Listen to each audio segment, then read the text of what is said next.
Bueno, muy bien. Nosotros estamos trabajando una materia que se llama teología sistemática y de ella estamos trabajando un tema muy importante que es el primer tema que se trabaja en la teología sistemática, que es Dios como tal, ¿no? Y de Dios hemos trabajado lo que es el concepto de Trinidad, Dios y la filosofía. Trabajamos también alguna definición muy sucinta de ese concepto y estamos trabajando también los nombres de Dios y luego trabajaremos los atributos. Digamos que eso sería como mínimo los cuatro elementos que hay que trabajar cuando se trabaja ese concepto de Dios, ¿no? Entonces, hablábamos la clase anterior del tetragrama divino o el nombre de Dios, las famosas cuatro letras, ¿correcto? Que ese realmente es el nombre de Dios, digamos, único, eh, y el nombre propio, porque tiene otra cantidad de nombres y títulos, pero resulta que esos nombres por lo general son o bien prestados de otras divinidades o que se comparten con otras divinidades. Cuando hablo de que eran nombres de otras divinidades y que se los aplican al Dios de Israel, por ejemplo, el término él, que es el que está aquí en pantalla, y otros nombres que se comparten con otras divinidades, por ejemplo, como el Elohim, ya que se maneja desde esa perspectiva. Entonces hablemos un poquitico del Dios Él y tenemos que empezar diciendo que el Dios Él es el nombre y el nombre y el Dios propio de la cosmogonía cananea, siria y ugarítica. ¿Ya? Entonces, es decir, hay una cultura subyacente a Israel, que es la cultura ugarítica, de la cual hay que conocer muchos datos, porque al conocer esos datos vamos a poder entender muchas cosas de Israel como tal. ¿Por qué? Porque Israel emula muchas de esas costumbres y creencias de Ugarit. Entonces los ugaríticos lo que hacen es influenciar a Israel de dos maneras, directa e indirectamente. Directamente porque cuando Israel ingresa a la tierra prometida, ahí, digamos, la cultura ugarítica, si bien ya está en su ocaso, aún tiene muchísimo poder, ¿correcto? Entonces, trabaja muchísimo esa cultura ugarítica con lo que Israel va a aprender cuando, reitero, ha ingresado a la tierra prometida. Eso es de manera directa. Y de manera indirecta, porque la cultura ugarítica tiene una hija que es la cultura cananea. Los cananeos son hijos, asumen casi todo, absolutamente, de la cultura ugarítica, y posteriormente los cananeos influencian a Israel de muchísimas maneras. Por eso es que digo que la cultura ugarítica afecta directa e indirectamente a Israel. Y esa cultura tenía en sus creencias y en sus divinidades, aunque tenía muchísimas divinidades, el dios principal era el dios El. Desde la creencia de ellos, el dios El era el dios principal de esa cultura. Tenía una cantidad de hijos, de los cuales Baal, Quemos, Moloch, Dagón, e incluso el dios de Israel eran hijos del dios El. Ya reitero, desde la cultura de ellos, desde lo que ellos pensaban. Y 70 hijos tenía. Y a cada uno de sus hijos le da un país. En ese momento se creía que había 70 o había 70 países en el mundo. Y a cada país que había, el dios Él le delegó ese país a cada uno de sus hijos. 70 países para 70 hijos. Y el país que le tocó al Dios de Israel fue Israel. ¿Listo? Entonces, hace Dios, gracias muy amable, hace Dios, Él, que es el Dios, reitero, principal de la cosmogonía ugarítica, se le asocia con un trono celestial. Al Dios de Israel, en el texto bíblico, también se le asocia con un trono, ¿correcto? Entonces, al Dios Él se le titula toro y se le asocia también con ese animal, mientras que al Dios de Israel se le asocia con otro animal que es el león, ¿correcto? Entonces, dése cuenta lo que les quiero decir con con este cuadro comparativo que les estoy haciendo, es cómo los israelitas toman todas esas costumbres, culturas, creencias que tienen los ugaríticos aplicadas a su Dios, y ellos toman todas esas características, nombres, y se los aplican al Dios de Israel. ¿Listo? Se los aplican al Dios de Israel. Reitero, así como el Dios Él es asociado con un trono, Dios también tiene su trono, el Dios de Israel. Así como el Dios Él está identificado con un toro, el Dios de Israel está identificado con un león. Al Dios de él se le conoce como el Dios Edad. Era muy importante el concepto de tiempo y sigue siendo muy importante el concepto de tiempo, y más cuando se trata del tiempo en relación con las divinidades, porque se necesita que una divinidad, obviamente, entre más tiempo haya existido, mucho mejor. Entonces, el Dios, él, es un Dios que se le relaciona con la edad, con el tiempo. Y en Daniel 7:9, al Dios de Israel se le asocia con el anciano de días, ¿correcto? No en el sentido de decrépito, de agotado de la vida y con reumatismo y todo ese asunto, sino de el tiempo que no envejece. Era un dios fenicio también, al que se le conocía de esa manera, el tiempo que no envejece. Entonces es como madurez, como experiencia y sabiduría, ese concepto de tiempo, tanto en los seres humanos y mucho más en las divinidades. Al dios él se le reconoce también como el héroe y el rey creador de todo. Al Dios de Israel también se le va a reconocer como el rey creador de todo. ¿Listo? Al Dios él se le conoce también con un atributo muy importante, que es el de el Dios misericordioso. Y en el Éxodo 34:6 también se le va a reconocer al Dios de Israel como el Dios misericordioso, el término Gesed en el hebreo. El Dios él también es un Dios considerado santo, y también lo es el Dios de Israel. Y se habla de la gloria del Dios él, así como se habla también de la gloria del Dios de Israel. Reitero, estoy haciendo un cuadro comparativo. ¿De dónde estoy sacando toda esta información? De la teología ugarítica, ¿ya? De la teología ugarítica que también está inscrita en varios documentos, ese concepto de la teología de la cultura ugarítica se descubrió en el mundo más o menos en el 1929, es muy reciente. Se descubrió, digamos, como todo ese asentamiento y todo ese asunto, y se empezó a descubrir una cantidad de documentos y todo, y se ha empezado a estudiar todos esos documentos. Entonces, en esos documentos se construye a partir de ellos la teología, que también está obviamente inmersa en el mismo texto bíblico, es decir, parte de la teología, por ejemplo, ugarítica, caldea, hitita, egipcia, también se puede extractar del texto bíblico, ¿no? Es decir, el texto bíblico da insumos para que nosotros podamos reconstruir algo de la teología de esos otros pueblos, ¿correcto? Entonces se habla también de la gloria del Dios él, y en el Salmo 29:3 se habla también de la gloria del Dios de Israel, pero cuidado, recuerdan ustedes que este Salmo 29 inicialmente era un salmo dedicado a Baal. Yo les había comentado, este Salmo 29 es un salmo dedicado a Baal que hace el pueblo de Israel. Sencillamente asumen ese salmo del salterio ugarítico y sencillamente cambian el nombre de Baal por el nombre del Dios de Israel. ¿Listo? Lo que se conoce como el famoso Jehová o Yahvé, que les decía en la clase anterior que realmente ese no es el nombre de Dios, el nombre original de Dios, sino que es el tetragrama divino. Pero mire lo que dice el Salmo 29, versículo 3. La voz del Señor retumba en los mares. El Dios glorioso resuena sobre el océano. El Señor está por encima de las muchas aguas. Entonces, así como se hablaba de la gloria del Dios él, también se habla de la gloria del Dios de Israel. Y en muchos pasajes, obviamente, se va a hablar de esa gloria de él. Entonces, ¿qué es lo que se puede concluir con todo este cuadro comparativo que les estoy diciendo?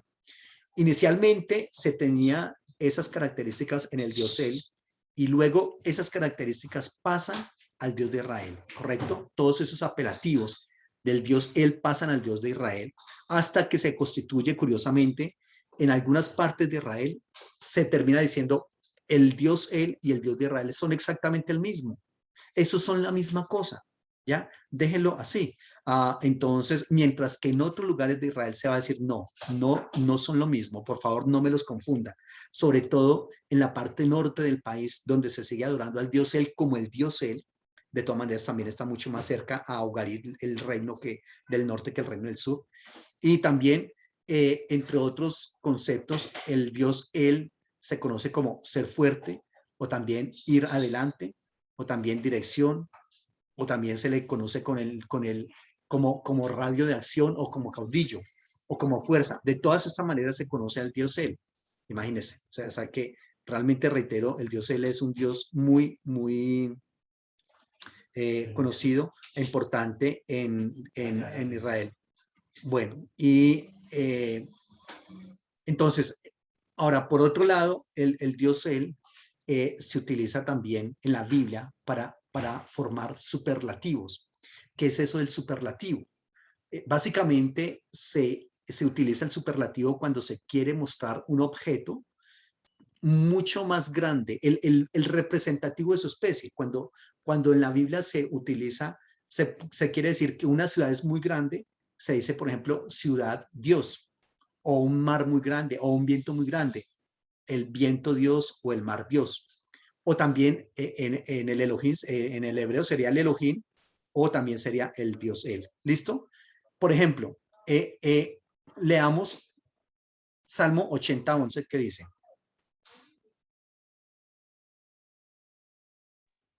Amén. Extendió sus vástagos hasta el mar y hasta el río sus renuevos.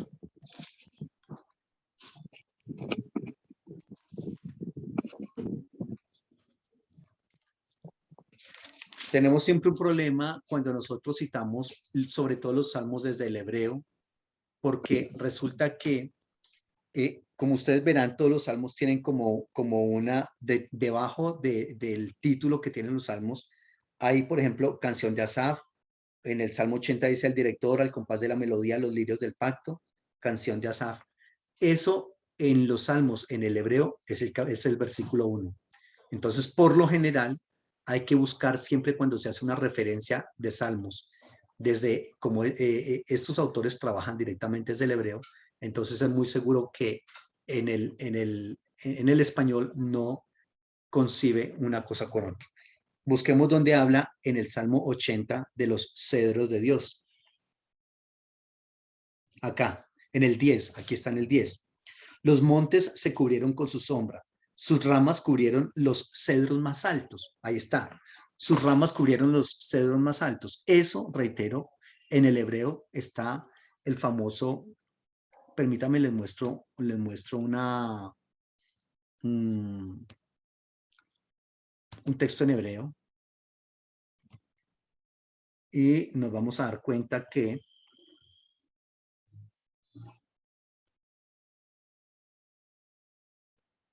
en el hebreo lo que está es, ahí ya están viendo ustedes un texto en hebreo, ¿cierto? Amén, sí.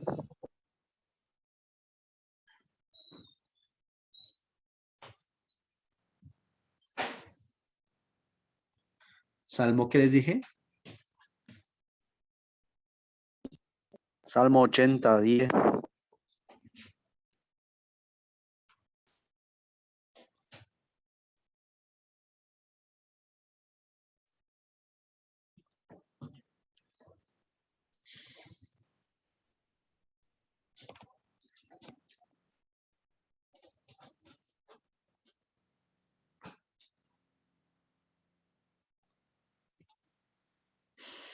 Permítanme, les quiero mostrar, porque les estoy diciendo que el término él en el texto también se utiliza para formar el superlativo. ¿Listo?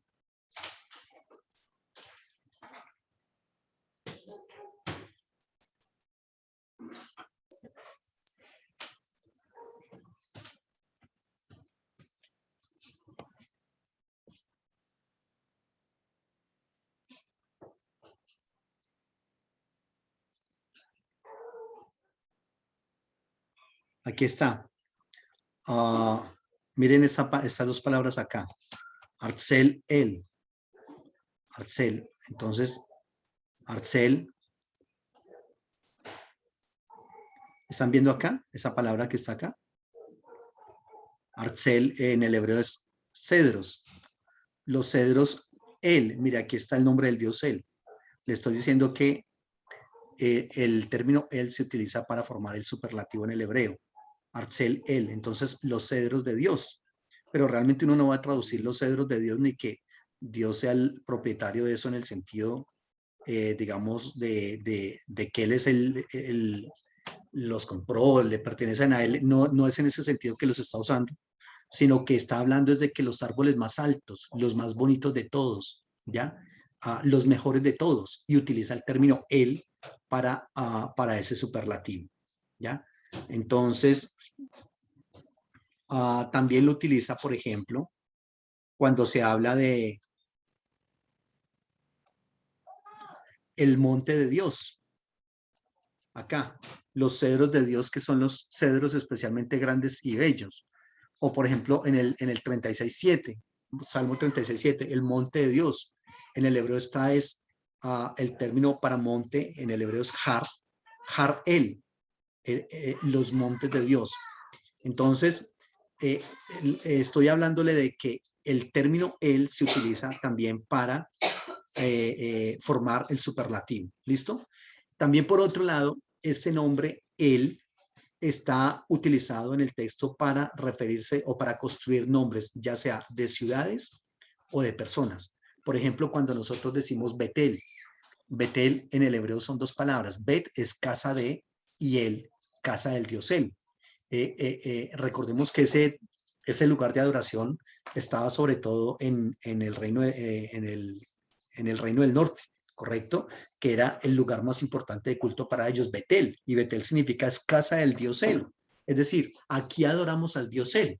Allá es donde va a ir a profetizar este profeta Amós.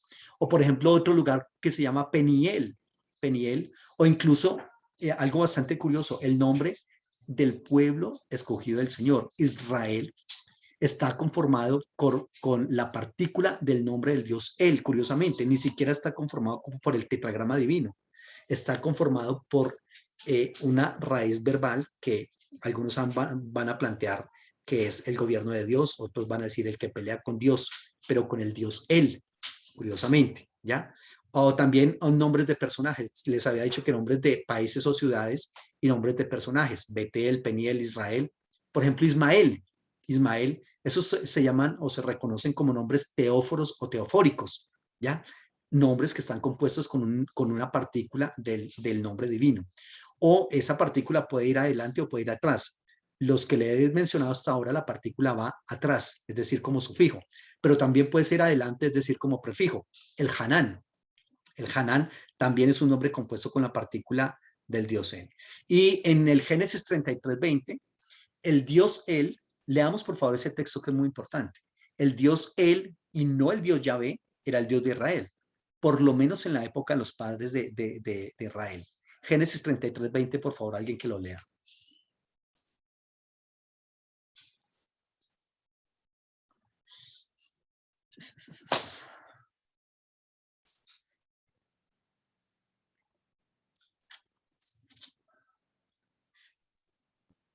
Hola, ¿están Amén, conmigo? Génesis 33. Amén, Génesis 33:20. Y erigió allí un altar y lo llamó el Eloé Israel.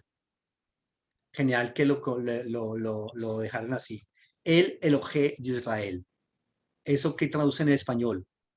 El Elohé. Elohé es un estado constructo que significa el Dios de Israel.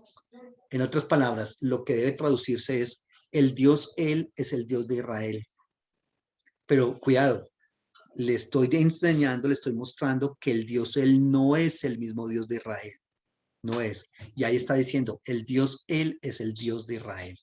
Entonces aquí hay que tener en cuenta esa parte. ¿Listo? Muy bien.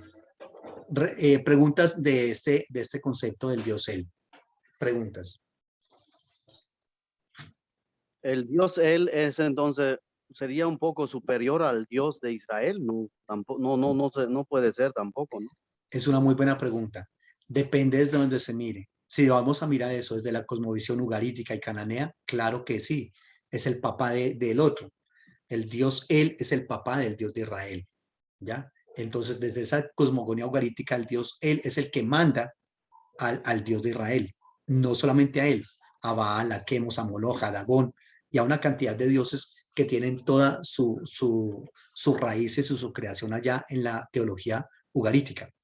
Pero, como te estoy comentando, depende desde la perspectiva que se mire, por ejemplo, si está en Israel, eh, pues no, obviamente se tendrá que decir, como no había más remedio, entonces si el Dios, Él es el Dios principal de todos y el papá de todos los dioses, por eso fue que en Israel se llegó a decir, es el mismo Dios.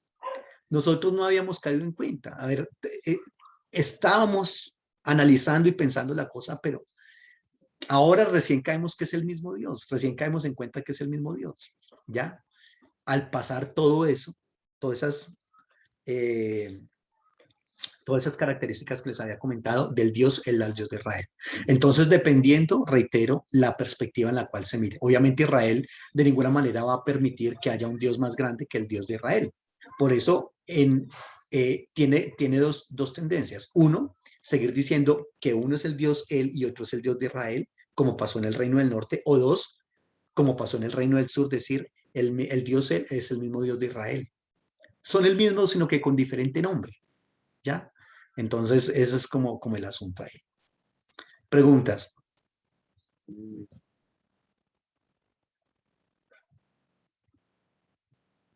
¿Listo?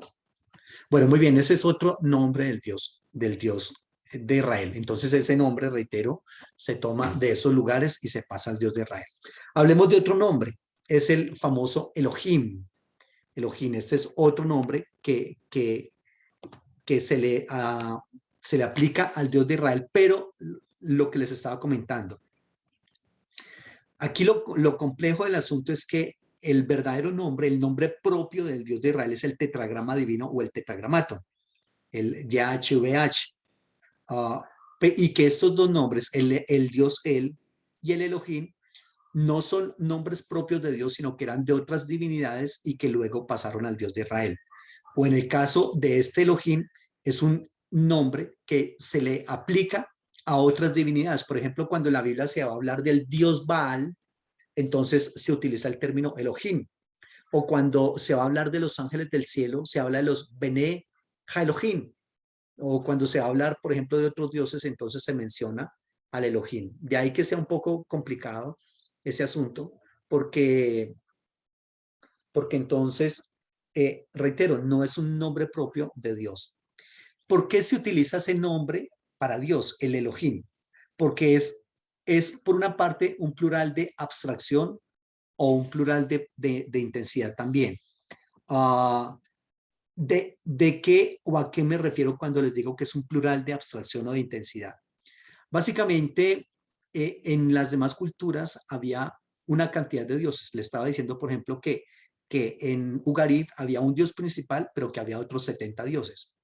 En Caldea, en Babilonia, había 114 dioses. El dios principal era el dios Ea, pero había el dios más popular, era el dios Marduk. En Egipto hay también una cosmogonía muy grande. Entre los griegos también hay una cantidad de dioses impresionante.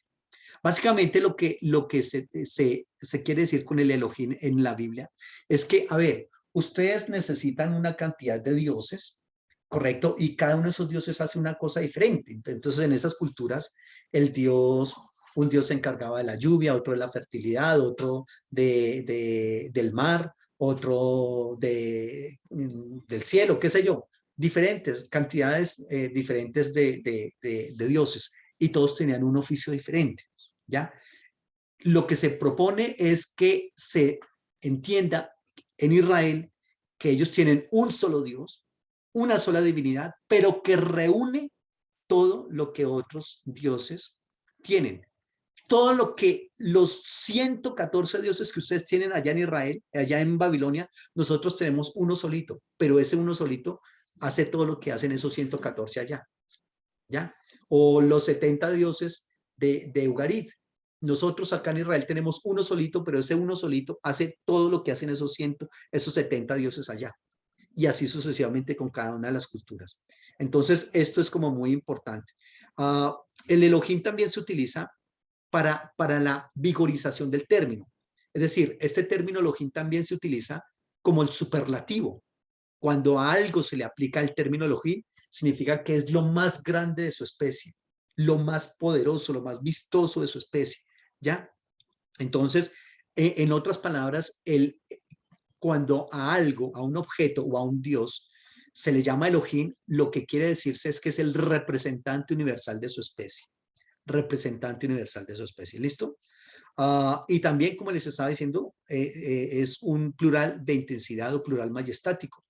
Eso de plural majestático significa que que en el hebreo hay términos que solamente van a aparecer en plural, porque ellos al entender que hay un término que encierra muchos conceptos, entonces, básicamente, ¿cómo es posible que coloquemos ese término en singular? No, porque es que el singular no recogería todo lo que ese término quiere decirnos. ¿Listo? Entonces, mejor lo colocamos en plural. ¿Listo? Muy bien. Entonces, eso es lo que se coloca. Este término también se puede utilizar para referirse a dioses.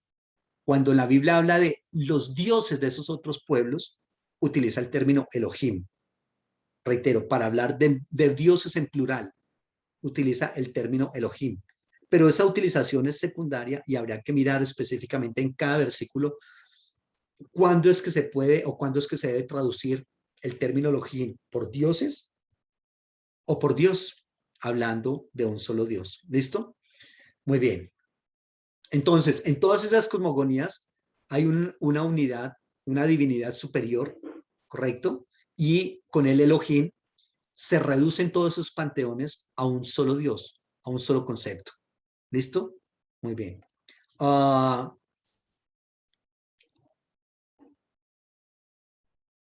Entonces, básicamente lo que se quiere pretender es que el Elohim, el nombre de Dios, es como la síntesis de todo el poder divino y excluye a todos los demás dioses.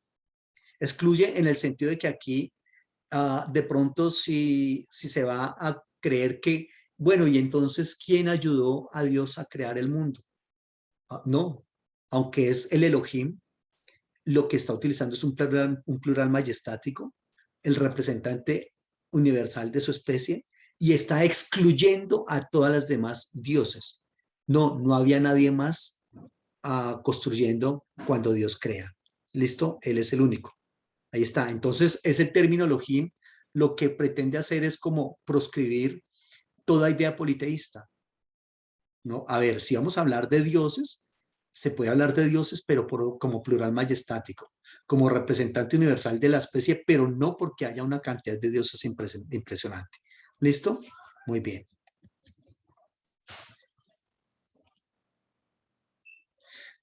Reitero, por ejemplo, en Éxodo 12:12, en Josué 24:15, Jueces 16, Segundo Reyes 18:35, leamos algunos de esos versículos, por favor.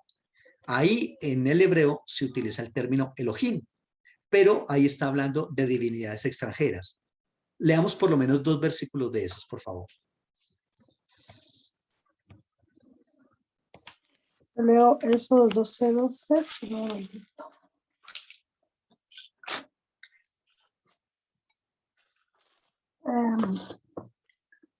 Dice, pues yo pasaré aquella noche por la tierra de Egipto y heriré a todo primogénito en la tierra de Egipto, así de los hombres como de las bestias, y ejecutaré mis juicios en todos los dioses de Egipto, yo Jehová. Ahí está, cuando dice en todos los dioses de Egipto, ahí está el término Elohim. ¿Ya?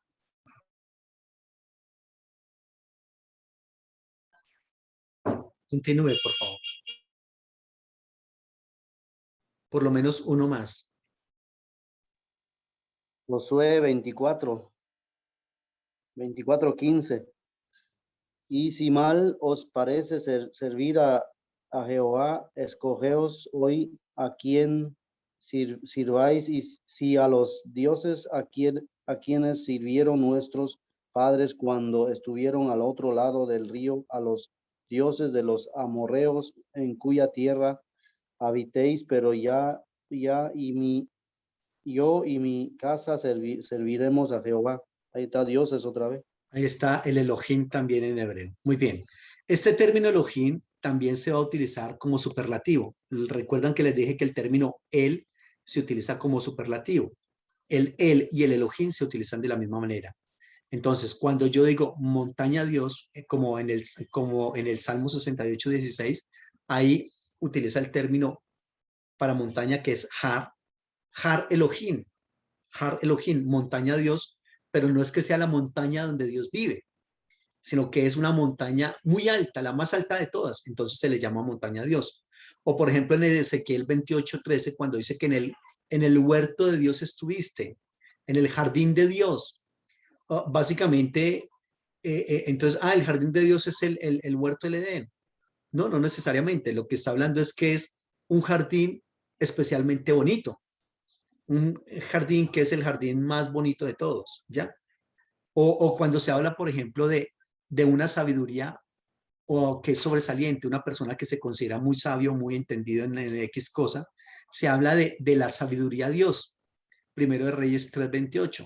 Entonces, Jochma Elohim, pero ahí no está hablando de la sabiduría de Dios, sino una sabiduría de Dios que es una sabiduría especial, grande, importante. ¿Listo? Entonces, así es que se habla. O también, por ejemplo, en Jonás capítulo 3, versículo 3, cuando habla de que Nínive era una ciudad grande en extremo. Nínive, una ciudad muy grande. Entonces se dice una ciudad Dios, Jair Elohim. Jair Elohim. No se puede caer en el error de traducir la ciudad de Dios, no. Es una ciudad especialmente grande, ¿ya? A eso es a lo que se refiere. Eso es el plural de majestad. Muy bien, preguntas o superlativo. Preguntas del él o del Elohim. Preguntas.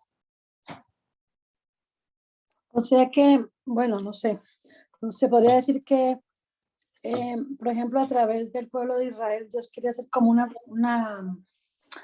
¿cómo se llama eso?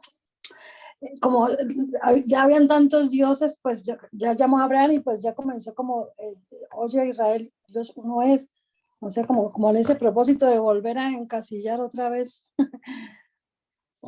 Bueno, no sé si se puede pensar eso. Una reforma. Sí, muy bien. Siempre pensando en esa reforma y en el intento de establecer el monoteísmo, que eso fue lo que el pueblo de Israel siempre, o el pueblo no, o sea, en lo que el pueblo falló siempre, y los reyes, y que algunos personajes quisieron establecer porque lo necesitaban. Ya, entonces se habla de, del, del famoso Shema. Shema Israel, Adonai Heino, Adonai Had. Oye ahora Israel, el Señor nuestro Dios, el Señor uno es. Pero cuando se habla con base en un texto como ese, se ha dicho que es que el pueblo de Israel era monoteísta. ¿Qué va? Nunca fue monoteísta y testimonio de eso es precisamente que son llevados a los exilios, tanto el exilio del norte por el imperio asirio en el 722 como el exilio del sur en el 586. ¿Listo? Entonces, siempre intentando eso, pero nunca se logró. Nunca se logró. El politeísmo fue finalmente aquello que hizo que el pueblo de Israel fuese esclavo. Nuevamente. Muy bien. Preguntas. O sea, el Elohim, eso se podría, como en el hebreo es junto eso, pero en español, o sea, en otro idioma se podría separarlo él, o sea, él para Dios y Ohim, que, o sea, ¿sería Ohim o no se puede pronunciar así? Sí se puede porque es la raíz de la palabra. Recordemos que en el hebreo todas las palabras tienen una raíz que por lo general es trilítera. Entonces, en ese caso sería la Aleph, la Lamed y la G. Y es precisamente las tres palabras que son la raíz y que nunca van a cambiar. Entonces, se podría hacer esa parte. Separar la raíz, reitero, la Aleph, la Lamed y la G de el resto de palabra, que es un plural. Un plural. Sí, Amén, señor. amén. Muy bien. Hablemos un poquito de otro Dios, el Shaddai. El Shaddai. Y básicamente este término Shaddai se ha intentado, digamos, como encontrarle un origen y ese origen se ha tratado de explicar desde varias maneras, pero se le ha dado varios significados. También en un tiempo atrás se hablaba de que el Shaddai significaba el que tiene pecho, el que amamanta, y que a propósito el pecho era un pecho muy, muy grande. El que tiene un pecho muy grande, el que amamanta, pero después ya se dijo no, no porque el término tiene otra raíz que es más bien como monte, como señor o como altísimo, ¿correcto? Entonces, este nombre del Shaddai también nos da algo bastante interesante, y es que apunta a las relaciones de la religión de Israel con las religiones de la antigua Mesopotamia. O sea, pensar que la religión de Israel se creó sola en el mundo y en el espacio y en la historia y en el mundo de la teología, no, no es así. O sea, Israel también en la religión, también en lo teológico y lo religioso, va tomando de esas otras culturas, va tomando y construyendo a partir de ahí, ¿ya? Entonces, este nombre, el Shaddai, a partir de eso, tiene raíces con otras religiones de la Mesopotamia, donde la divinidad se le llamaba Shadu. Noten la equivalencia fonética, Shaddai y Shadu, Shaddai y Shadu. ¿Listo? Entonces se dice un alma caritativa, entonces coloquémosle ese nombre al Dios de Israel también. Entonces ahí queda, con el Dios él, era como una relación con las tribus, con las religiones ugaríticas, y ahora el Shadu con las religiones de Mesopotamia. ¿Listo? Muy bien. Este El Shaddai, básicamente lo que se pretende es que centra el poder, la atención en el poder de Dios. Recuerde que aquí estos ya serían títulos. ¿Se acuerda que le dije que había nombres y títulos? Entonces nombres, por ejemplo, como el tetragrama, como el Elohim y como el Dios El. Y hay otros que son títulos como el Shaddai. Básicamente este título tiene que ver con el poder de Dios, indicando que todo es posible para Él, ¿correcto? Por ejemplo, este es el Dios, este es el nombre con el cual los patriarcas de Israel conocen al Dios de Israel.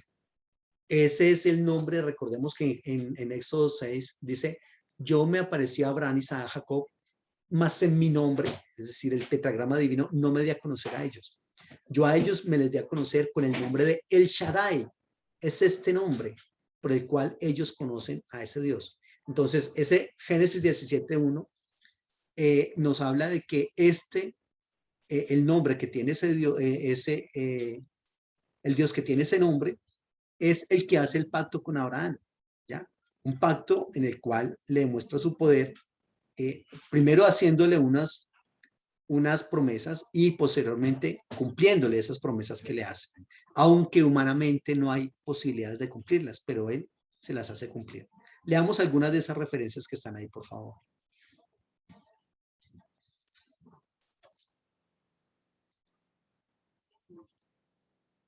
Hola.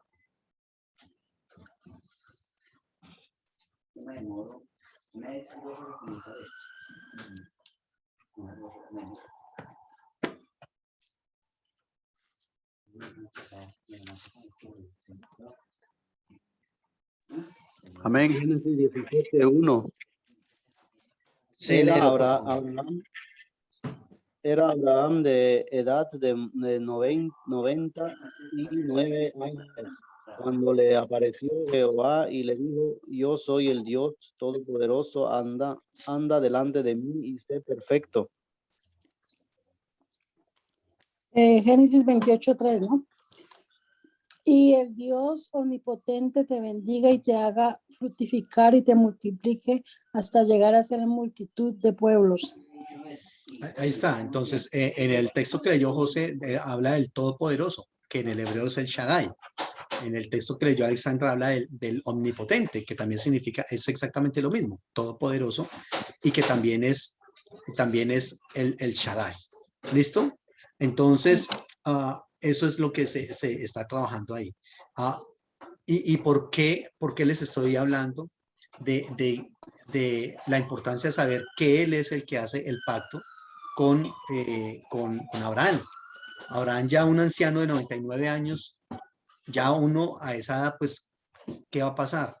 No va a pasar absolutamente nada, porque ya, ya uno lo que está esperando es morirse. Sin embargo, de, de ese proceso se le dice a Abraham, no, yo, tranquilo que yo voy a hacer una relación con ustedes, voy a hacer una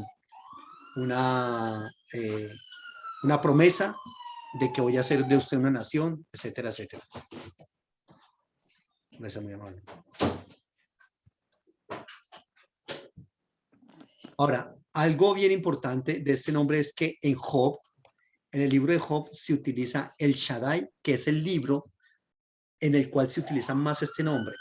Se utiliza 31 veces el nombre del Shaddai, 31 veces comparado con el resto del Antiguo Testamento, en el cual se utiliza solamente 17 veces.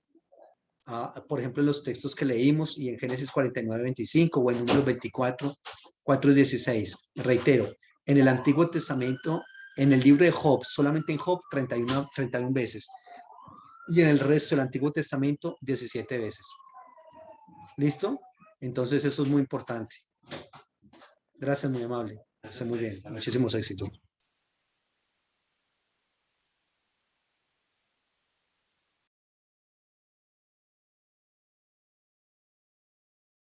Y ese nombre, como les dije desde el inicio, Shaddai, también puede traducirse como monte, por el concepto de Shaddai, que estaba ahí. O también se puede traducir como Señor o como Altísimo. Y en la Septuaginta, que recordemos que es la traducción al griego del Antiguo Testamento, se habla del Kyrios Pantocrator. Kyrios Pantocrator. Kyrios es Señor. Pantocrator viene de dos palabras griegas, pantas, todo, krator, poder. Kyrios Pantocrator, el Señor Todopoderoso, ¿ya? Para hablar de el Shaddai, el Kyrios Pantocrator.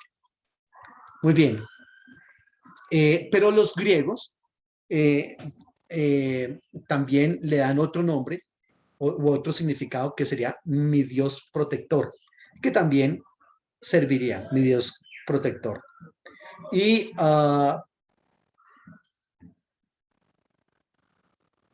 ahí está. Preguntas de este Shaddai, el Shaddai.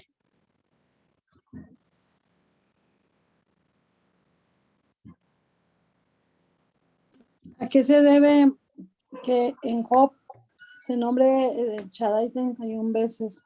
Esa es una pregunta muy interesante.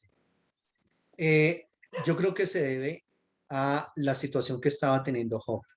Recordemos que Job tiene una enfermedad que se llama elefantitis o elefantiasis, que era como una especie de lepra, pero agravada con otra cantidad de dolores.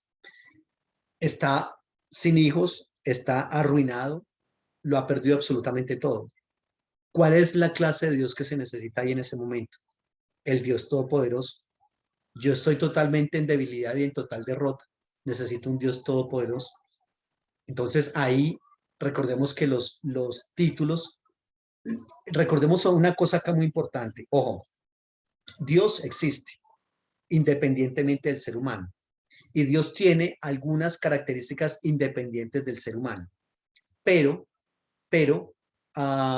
aquí también hay algo muy interesante y es que así como Dios existe independientemente del ser humano, también escúcheme esta otra perspectiva. Dios es un constructo del ser humano. ¿En qué sentido? Esto suena como herejía, pero ¿en qué sentido les estoy diciendo? Que dependiendo lo que el ser humano, las características de Dios, dependiendo de esas características, así entonces será ese Dios para nosotros. Entonces, por ejemplo, si una persona está enferma, ¿a cuál clase de Dios o qué característica de Dios le va a echar mano? Al Dios Rafa, ¿correcto? Que es el Dios sanador. Si una persona está en escasez, entonces Jehová Jireh, Jehová nuestro proveedor. O si una persona está de pronto en la situación en la que está, por ejemplo, como hablábamos ahorita, Job, en absoluta y total derrota, pues necesita al Dios Todopoderoso. Entonces, desde esa perspectiva, nosotros mismos le colocamos a Dios las características que nosotros tengamos. De hecho, por ejemplo, mire, si usted debe una plata, usted, no, señor, yo necesito que me ayude con esa plata y usted ora y ayuna por esa plata, etcétera. Usted necesita ahí un Dios proveedor, dése cuenta. O si usted necesita un Dios que restaure su hogar, entonces usted va a decirle, Señor, yo necesito ese Dios que pueda hacerlo de nuevo, a ese Dios todopoderoso, en fin. Y reitero, Dios es también una construcción del ser humano como tal. ¿Sí? Desde esa perspectiva. Preguntas.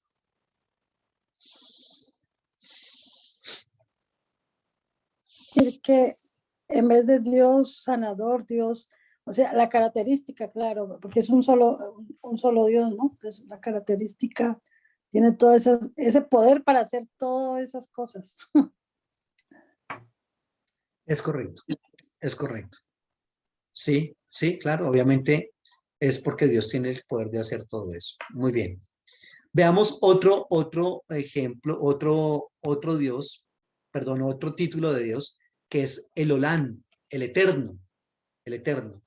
Y el que le da ese título del Eterno al Señor es la relación que se tiene entre Dios y Abraham, en un lugar que se llama Berseba, y el culto que se desarrolla a partir de ahí en ese lugar, ¿ya? Entonces, en Berseba había una divinidad a la cual se le daba ese título, ¿ya? Y era una divinidad que se adoraba ahí específicamente en Berseba, y que, reitero, a Abraham lo identificó así, como el Olán. Ese Olán significa Dios de los tiempos pasados, también significa Dios de la eternidad. Es decir, el Olán básicamente es un Dios que se remonta tanto al pasado como al futuro, aunque ellos no lo entiendan.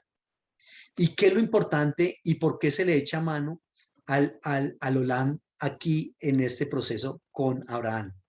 Dios le había dado unas promesas a Abraham, ¿correcto? Pero esas promesas hay que tener en cuenta que Abraham tendría una preocupación porque, a ver, usted me hizo una promesa a mí, pero ¿cómo sé yo que la voy a cumplir? ¿Cómo sé que usted la va a cumplir? Yo ya estoy viejo y es muy posible que bueno, usted no me cumpla esa promesa. Entonces, por eso se le echa mano al Eterno. Abraham desaparecería del escenario humano, pero si Dios es eterno, como efectivamente lo es, Él no va a desaparecer. Y no desaparecer significa también que Él va a poder y debe cumplir con las promesas que le ha hecho a Abraham. Ahí radica la importancia del Olam, del eterno, porque es un Dios que, como es eterno, entonces Él tendrá que cumplir las promesas que me hizo. Es decir, en conclusión, si Dios es eterno, las promesas que me hace también son eternas. ¿Ya? Entonces, ahí, ese concepto de eternidad en Dios que me ha hecho una promesa desde la perspectiva de un anciano de 100 años, por Dios, creo que tiene mucho, mucho para aportar a Israel en ese aspecto.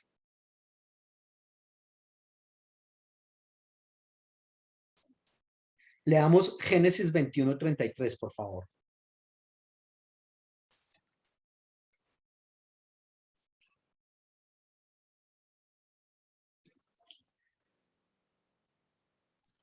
Génesis 21:33.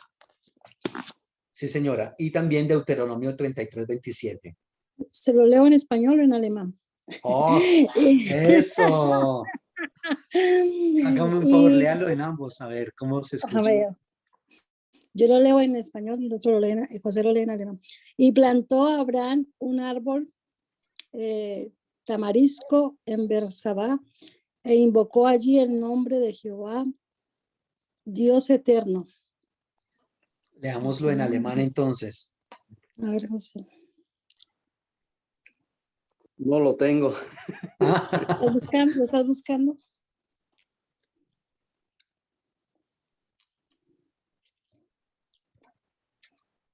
Léelo tú entonces. ¿El cuál? Génesis 21:33. Yo ya lo leí en español. Sí, En alemán, ¿quién lo tiene?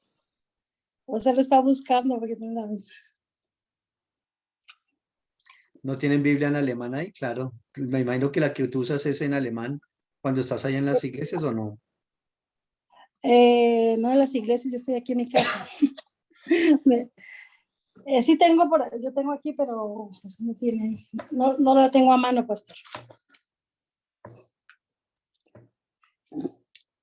Pero José, ¿la tenías bajada, no?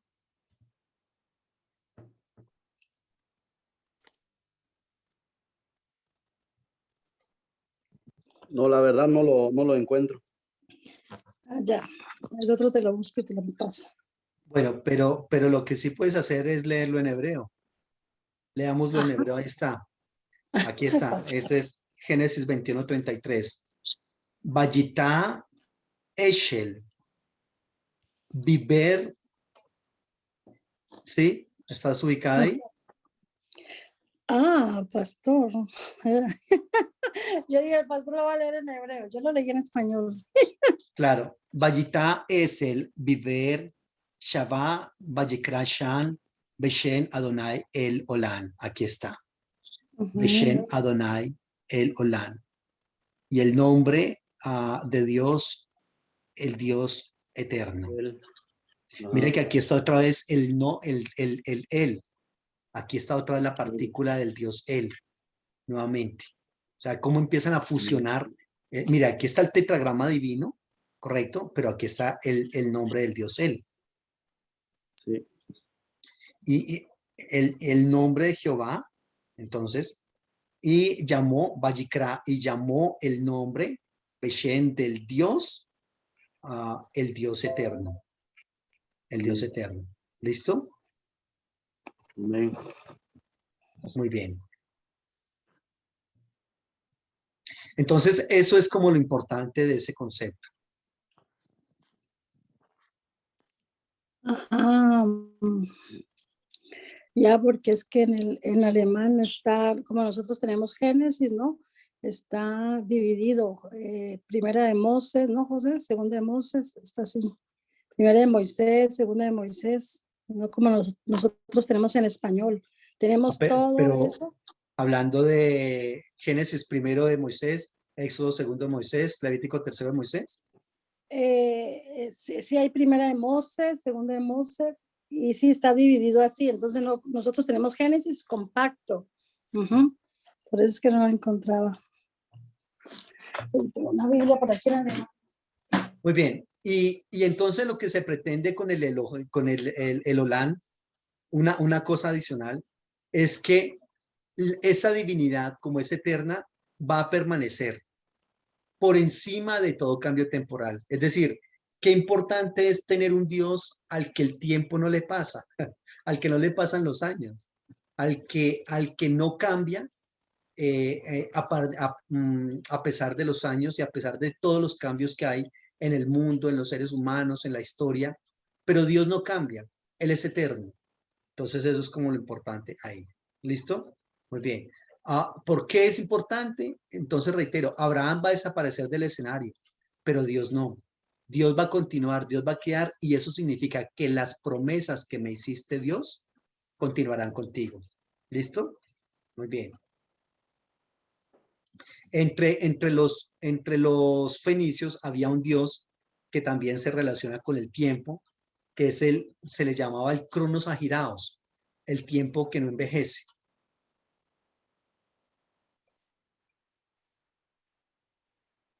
Y curiosamente, uno de los pasajes en los que más se utiliza el concepto del Olán es en el Deutero Isaías. Recordemos que el Deutero Isaías fue escrito en Babilonia, en el exilio en Babilonia.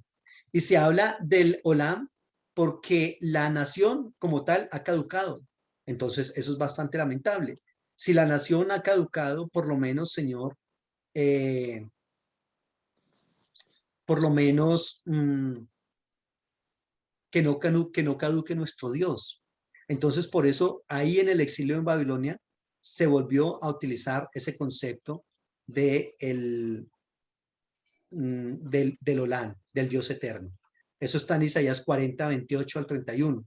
Leámoslo, por favor, un momento. Isaías 40, 28 al 31.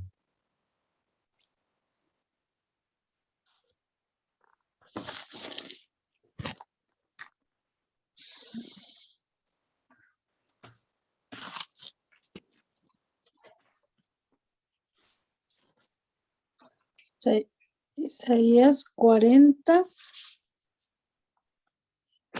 Isaías 40, ¿qué pasó? Perdón. 28 al 31. 28 al 31. Dice, no has sabido, no has oído que el Dios eterno es Jehová, el cual creó los confines de la tierra.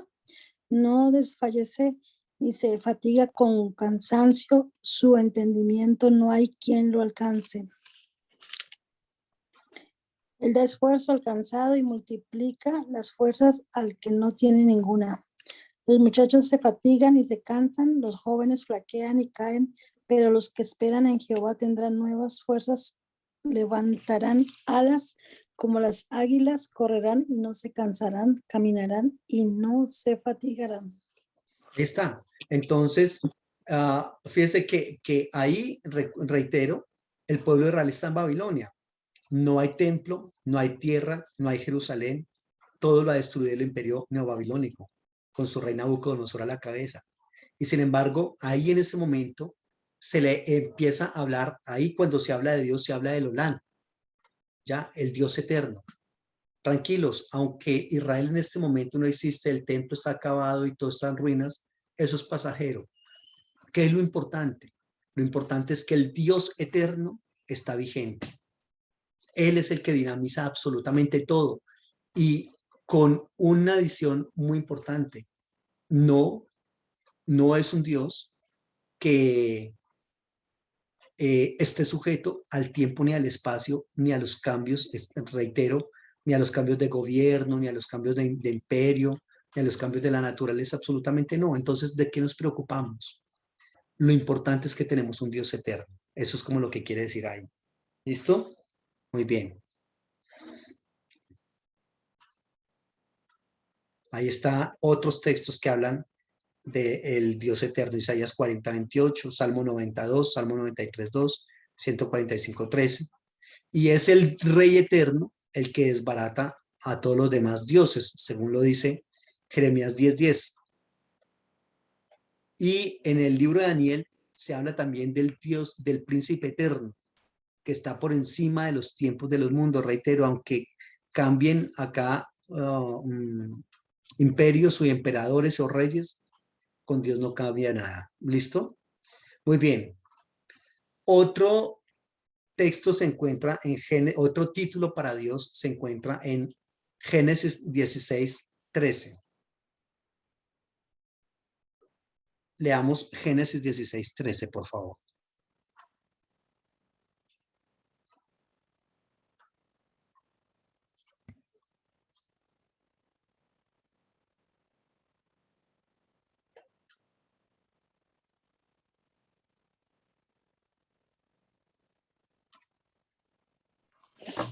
Sí. Dice, entonces llamó el nombre.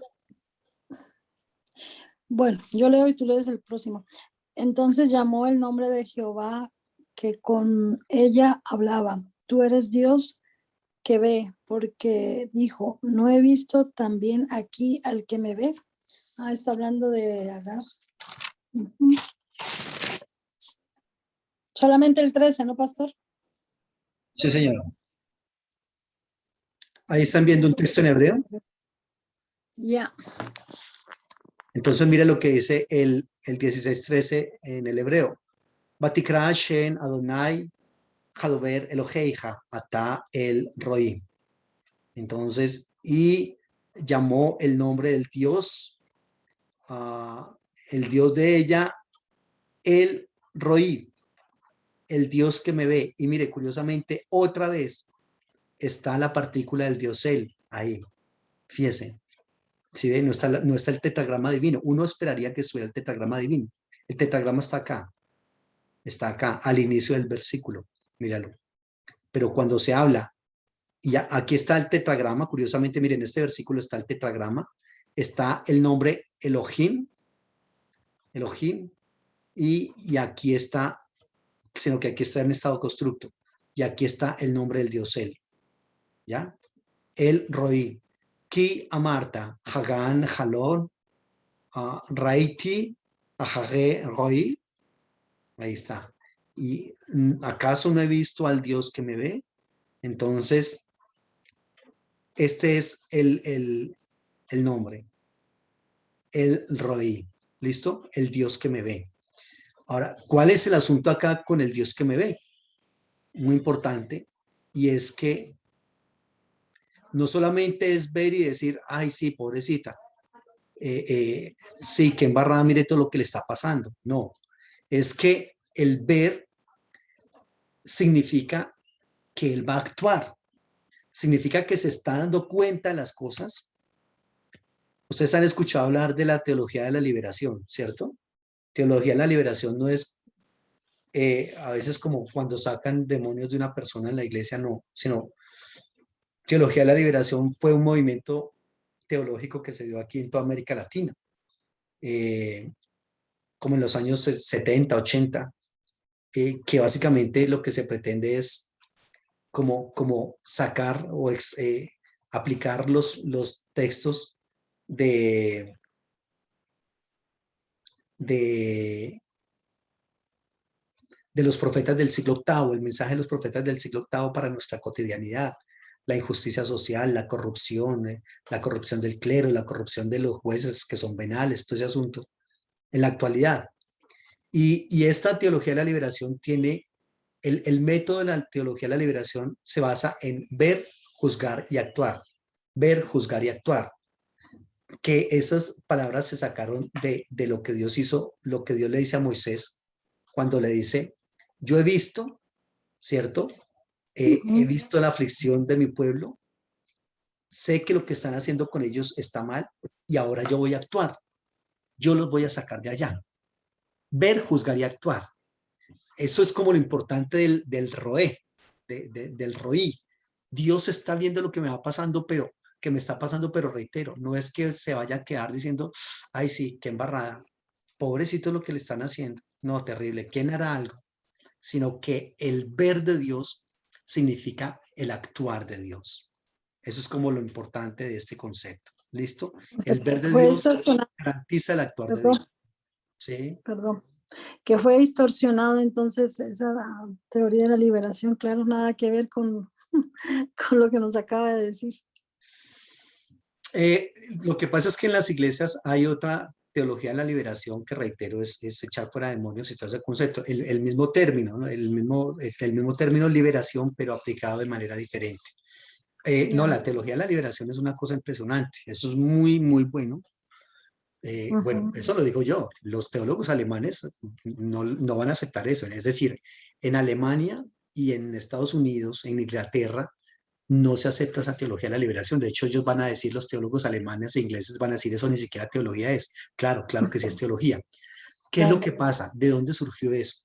Que hubo varios teólogos en esas épocas que yo le estoy diciendo, años 60, 70, 80, que fueron a educarse a Alemania, porque en Alemania Ujú, son los reyes de la teología, ujú. y a Europa, a otras partes de Europa, Inglaterra, Francia, Estados Unidos. Y resulta que ellos, obviamente, cuando ellos van a estudiar allá, tienen que aprender alemán y viven la teología que se enseña en Alemania es una teología eurocentrista, es una teología de la opulencia, de los centros de poder. El Dios de Europa es un Dios diferente al Dios de Latinoamérica. Entonces, ellos le enseñan esa teología eurocentrista a esos teólogos latinoamericanos que se fueron a estudiar allá. Ellos terminan de hacer sus doctorados allá y regresan a Latinoamérica, pero, perdón, cuando regresan ven un contexto totalmente diferente y dicen, realmente la teología que nos enseñan allá, eso aquí no tiene cabida, perdón, es que miren la realidad europea, que son países primermundistas desarrollados, en fin, comparado con todo lo que está pasando aquí en Latinoamérica. Entonces, esos mismos teólogos empiezan a repensar esa teología que aprendieron allá, pero aplicándola al contexto latinoamericano. Y se dan cuenta que el mensaje de los profetas veterotestamentarios es un mensaje que casa como anillo al dedo para nuestra realidad latinoamericana, ¿ya? Entonces, bienvenidos, desempolvan esos libros de Amós, de Oseas, de Miqueas, de Isaías, de Jeremías, desempolvan, porque eso casi no, eso no se escuchaba eso aquí en Latinoamérica, porque reitero, la teología que nos habían traído era eurocentrista y norteamericana a un contexto latino, perdón. Entonces, es ilógico. Entonces estos personajes empiezan a desempolvar todo eso y empiezan a hablar en contra de los que están explotando a estos continentes subdesarrollados y empobrecidos, pero no porque es que en Europa son más inteligentes que nosotros, sino porque los europeos y norteamericanos se han aprovechado de sus tecnologías y de todo lo que tienen para despojar a estos pueblos. En conclusión, ¿por qué, por ejemplo, Inglaterra está rica? ¿Por qué África está pobre? ¿Por qué Europa está rica? Porque África, el continente africano, ha sido empobrecido. Entonces, lo que hace Europa es traigamos para acá todos los recursos naturales, correcto, de esos países. Pero cuando viene el africano, no, papi, a usted aquí no entra, qué pena, usted no es bienvenido. Páseme lo que trae, páseme las esmeraldas, páseme los diamantes, páseme la madera, páseme el oro, páseme todo, pero usted no venga acá. ¿Ya? Entonces, obviamente, son países, igual también pasa lo mismo de Norteamérica con Suramérica. O sea, entonces, Suramérica, absolutamente todo, o más bien toda Latinoamérica, es la despensa y el lugar de abastecimiento para Estados Unidos, que compran las materias primas a precios de huevo y que cuando devuelven a unos precios exorbitantes, ¿correcto?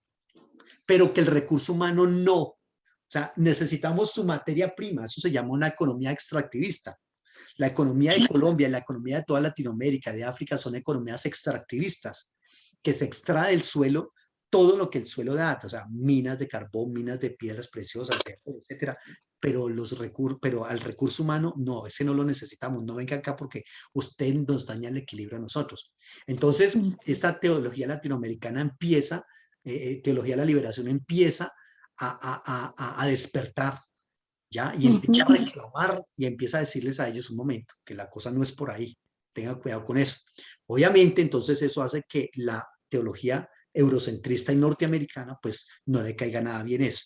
Por eso hay una discusión fuertísima entre ellos, que hay una crítica muy fuerte de toda Europa y Norteamérica para la teología latinoamericana. Infortunadamente, la teología latinoamericana no logró los derroteros que se había trazado, porque los derroteros eran perdón, llevamos cuántos años pagando la deuda externa y sin embargo es impagable. La deuda externa de Colombia es impagable. Cada colombiano que nace debiéndole a Estados Unidos y a otros países un poco de plata, ¿ya? Y sin embargo esa deuda externa se ha pagado muchas veces, ya se ha pagado muchas veces, pero es impagable por los altos intereses que se colocan. Entonces, mire lo que dice el texto bíblico respecto al cobrar intereses. Mire lo que dice respecto a la corrupción, mire lo que dice. Entonces, eso se trabaja. Digamos que el auge de la teología de la liberación fue por allá, reitero, años 70, 80, 90. En este momento, digamos que eso ya como que decayó, pero ahorita se trabaja de una cosa, yo no sé si ustedes hayan escuchado hablar de unos términos que se llama poscolonialismo y decolonialismo. Ahora lo que está en boga es la teología postcolonial y la teología decolonial.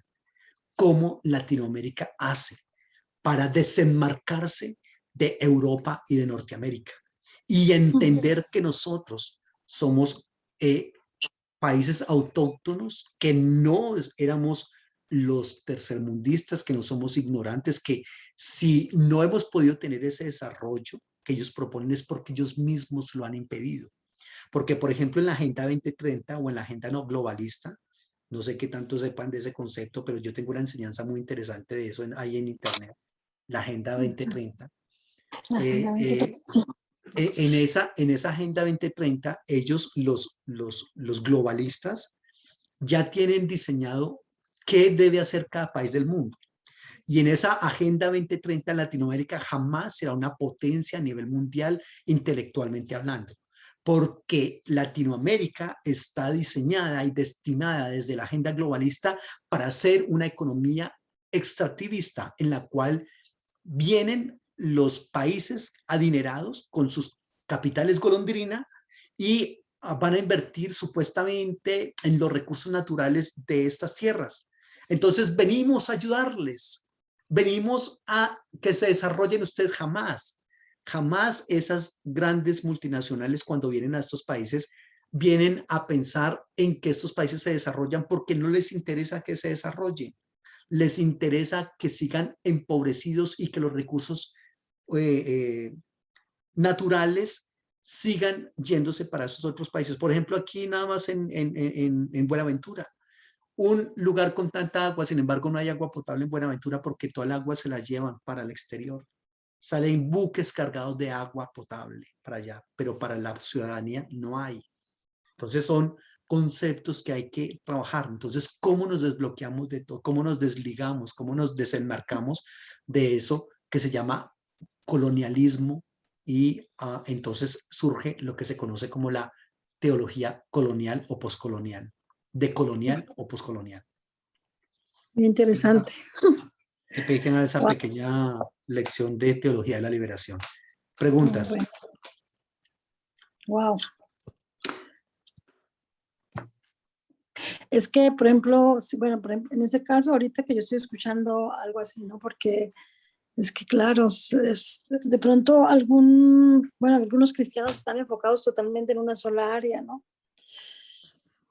Y esto es muy importante también. Muy, muy importante. La gente no tiene ni idea de eso. En la mayoría de No. iglesias, usted hábleles de teología de la liberación. En la mayoría de iglesias van a decir teología de la liberación. Sí, yo conozco eso. Yo he visto cómo Dios ha liberado de demonios a la gente. Sí. Yo he visto cómo una persona salía, le hacía como un cerdo y oraron por ella y se retorcía y el estómago se le creció, etcétera, etcétera. Habló como hombre y pum, fue libre. Eso es lo que la gente conoce como teología de la liberación. Muy válido y respetable. Muy necesario. Pero es mucho más satánico y es mucho más necesario liberar a la gente desde esas otras perspectivas que le estoy comentando, que propone la teología de la liberación, que del demonio que tiene atada a esa persona en un momento dado. Es tan necesario o incluso más necesario por una simple cosa. Cuando uno habla de una teología de la liberación de una persona o de un endemoniado, es uno. Estas ideologías económicas, políticas y sociales como el neoliberalismo, esas son satánicas, tremendamente satánicas. Eso sí es satanismo puro, de tal manera que son millones de personas las afectadas con eso. Millones de personas. No es uno ni dos, sino millones de personas. Eso es el verdadero satanismo. Preguntas.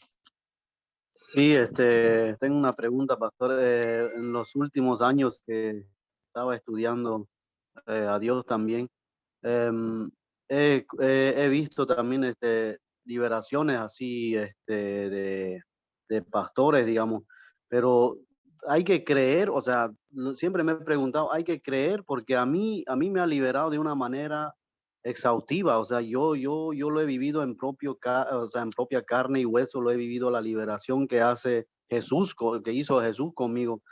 Y es tremendamente fuerte, o sea, no es un testimonio que yo tengo y es tremendamente fuerte y 2 veces, o sea, es increíble las liberaciones que yo he pasado, pero no por un pastor, o sea, no por un griterío que me ha, no, que demonio sal, que aquí, que allá, que esto, que el otro, que tal, y, o sea, las cosas que yo he visto en la iglesia y también en YouTube y que siempre suben muchas cosas, ¿no? Entonces, ¿vale la abundancia de creer en esas cosas o solamente Dios puede a uno liberarlo? O sea, Jesucristo en este caso.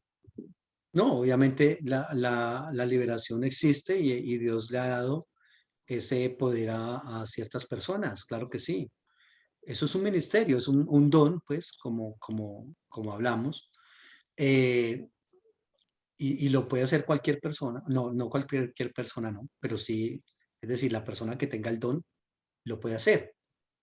Y obviamente también Dios por su lado, sin duda también lo puede hacer. Eh, pero también hay que tener en cuenta que muchas veces lo que nosotros le echamos o responsabilizamos a Satanás de eso, ni siquiera es Satanás. somos nosotros mismos. O sea, Satanás se convirtió en la justificación como anillo al dedo para muchos cristianos, que terminamos culpándolo a él de cosas que nosotros mismos hacemos. Ahí volvemos al ejemplo de esa película Satanás que les decía en alguna ocasión, Ujú. que muestra cuál es mi responsabilidad, que eso es lo que nosotros tenemos que ver. ¿Cuál es mi responsabilidad en las decisiones que yo tomo? ¿Y cuál es la responsabilidad de Satanás en esas mismas decisiones? Se me dañó el hogar, ese sucio, cochino Satanás que metió la cola en mi familia. Perdón, pero usted como esposo, como esposa, ¿qué decisiones tomó y qué decisiones ejecutó de tal manera que dañaron su hogar? Ay, mi amor, tengo que confesarte algo. Ese sucio Satanás me hizo caer en adulterio. ¿Sí? Lo hizo caer. Pero ¿quién fue el que empezó a escribirse mensajitos? ¿Quién fue el que empezó con miraditas? ¿Quién fue el que empezó a decir ABC? ¿Hasta qué punto le diste oportunidad? Pues Satanás lo que hace es, digamos, como lanzar la cáscara. Usted verá si la pisa o no. Pero ahí habría que ver cuántas de esas cosas que nosotros hacemos realmente vale la pena que las trabajemos para, ¿para qué? Para mirar hasta qué punto Satanás es el responsable de eso.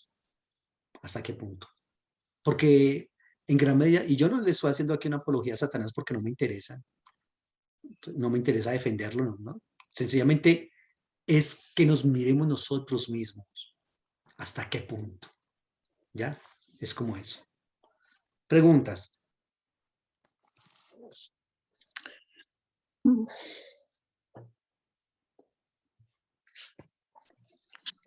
Entonces, el actuar, el ver de Dios en este nombre del Roí, lo que tiene que ver es que Él está viendo y va a actuar.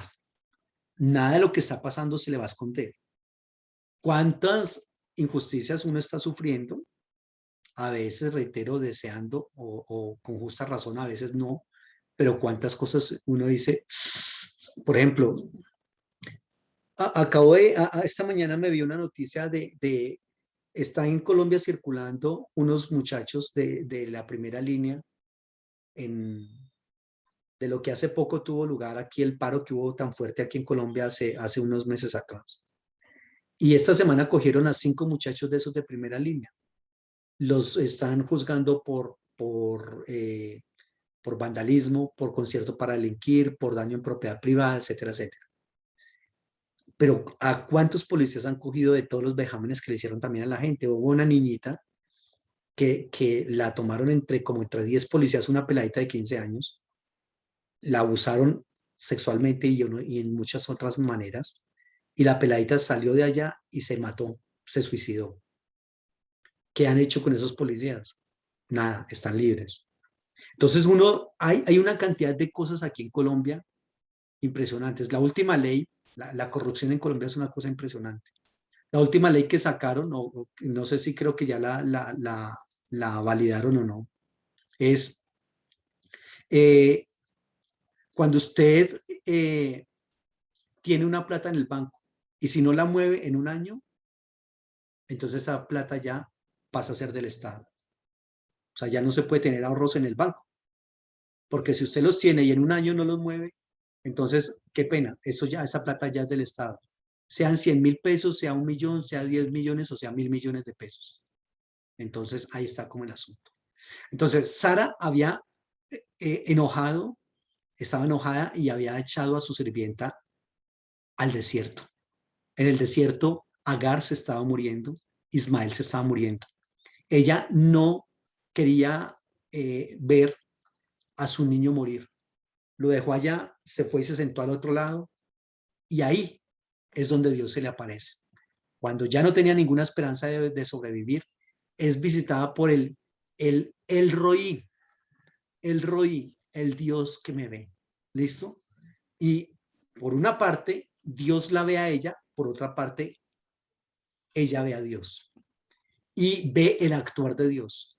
Ahí entonces está la fuente de agua que ella no había logrado ver, y entonces su niño finalmente no muere de sed. Aprenden a vivir en el desierto, y de esos ismaelitas es que vienen los árabes.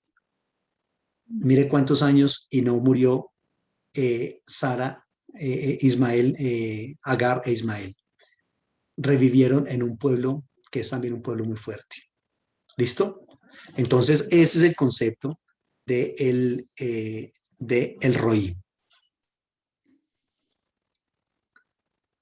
Muy bien. Pero perdón, pastor, un minutico me lo voy a robar. Sí, Ese texto me chocó en estos días que yo leí, porque, bueno, hasta Sara le dijo de echar a Agar, y bueno, Abraham pues no estaba tanto de acuerdo, y el Señor le dijo pues que hiciera lo que le estaba diciendo Sara, ¿no? sí, Sí, tremendo. sí, fue algo bien curioso. O sea, es un aspecto cultural ahí muy, muy fuerte, ¿no? Del cual Sara, Atmósfera cultural. Ajá. es víctima, perdón, Agar es víctima. Ok, bueno, se nos acaba el tiempo. En la próxima semana continuamos con esta materia, ¿listo? Buenas noches. Entonces estamos en contacto. El Señor les bendiga y que estén muy bien. Muchísimos éxitos.